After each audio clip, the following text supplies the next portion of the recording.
Alors, pour débuter l'étude des fonctions trigonométriques, on doit d'abord définir ce que c'est qu'un radian parce qu'on en aura besoin. Donc, le radian, c'est une unité de mesure d'angle. Et placé dans un cercle, un radian, c'est la mesure de l'angle au centre qui intercepte un arc dont la longueur correspond au rayon du cercle, comme vous le voyez dans l'illustration qui est ici. Maintenant, je vous invite à regarder également une petite animation disponible sur Internet qui illustre bien cette construction-là de ce que c'est qu'un radian.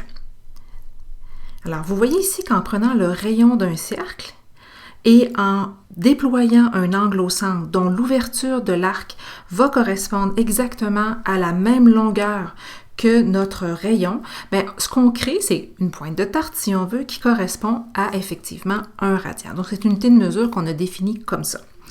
Maintenant, si on poursuit avec l'utilisation de ces radians-là, donc ce qui est important là, rappelons-le nous, le rayon qu'on a, peu importe notre cercle, l'arc qui est formé par la même longueur que le radian, donc va créer ici au centre de la pointe de tarte un radian.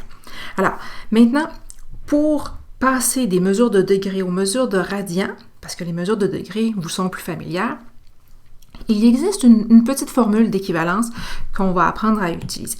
Alors, il est possible de passer donc des degrés que nous connaissons bien au radian et vice-versa à l'aide de cette petite formule d'équivalence-là. Donc, nous, ce qu'on sait très bien, c'était qu'un cercle complet, c'est 360 degrés. On a vu auparavant en classe que si on est dans un cercle de rayon 1, à ce moment-là, la circonférence, le tour complet de notre cercle, va correspondre à 2 fois pi fois 1 pour le rayon. Et 2 fois pi fois 1, ça fait 2 pi. Donc, c'est pour ça qu'on dit que 360 degrés, en équivalence radian, ça serait 2 pi radian. Eh bien, pour n'importe quelle mesure de degré n, on pourra donc trouver son équivalent en radian qu'on va appeler θ radian. Alors, pour illustrer ça, commençons avec, par exemple, la mesure qu'on aurait ici à convertir. Donc, nous, ce qu'on sait, c'est qu'on a un angle de 5 radians et on voudrait déterminer ça correspond à quoi en degrés. Donc, tout simplement, ce qu'on va poser, c'est notre équivalence. Donc, on sait que 360 degrés, c'est équivalent à notre cercle complet, donc 2 pi radian. Et nous, ce qu'on détermine, ce qu'on veut déterminer, c'est à quelle mesure en degrés va correspondre donc 5 radians. Et pour faire ça, un petit produit croisé va nous permettre d'établir cette équivalence-là. Donc, 5 radians fois 360 degrés divisé par 2 pi radian. Et bien, à ce moment-là, en utilisant votre calculatrice, la valeur que vous allez obtenir, et là, je l'arrondis légèrement parce que ça ne donne pas une valeur décimale exacte, on pourrait dire que ce serait équivalent à 286,5 degrés. On peut aussi, donc, partir de degrés et trouver des équivalences en radians, bien sûr. Donc ici, si on veut déterminer l'équivalence pour 270 degrés, on va écrire notre équivalence de la façon suivante. Donc 360 degrés correspond à 2 pi radian. Et nous, ce que nous cherchons, c'est 270 degrés va correspondre à combien de radians ou encore θ radian si on souhaite utiliser cette notation-là.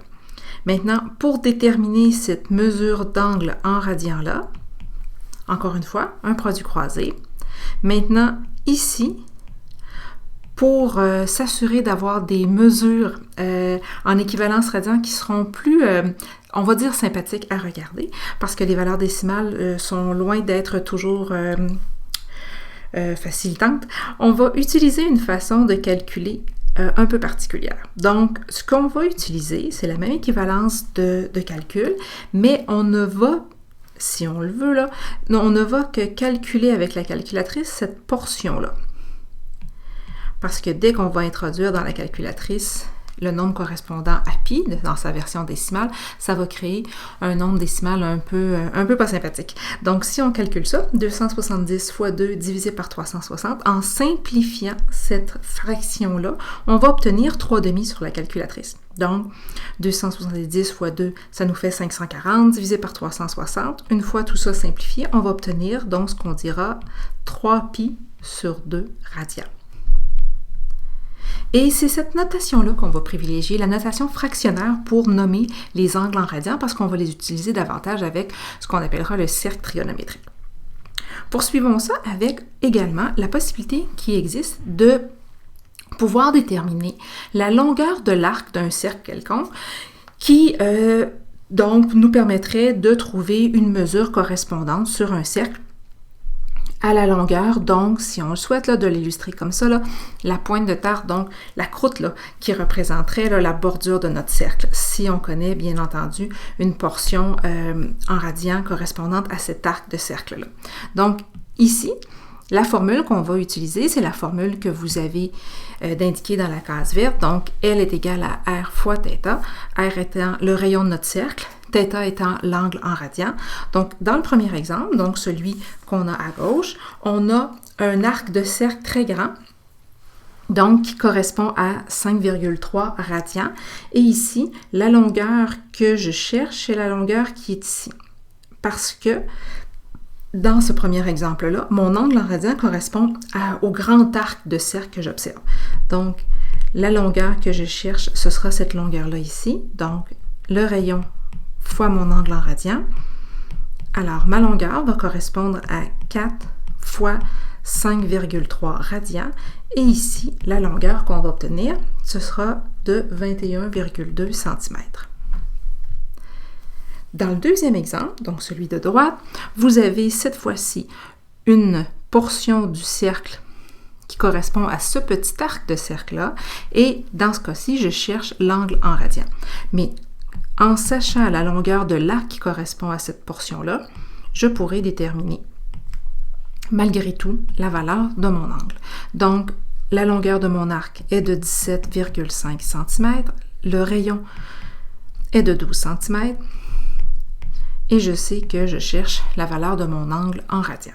Donc, en isolant mon angle, en divisant par 12 ici, je vais obtenir environ 1,46 radians.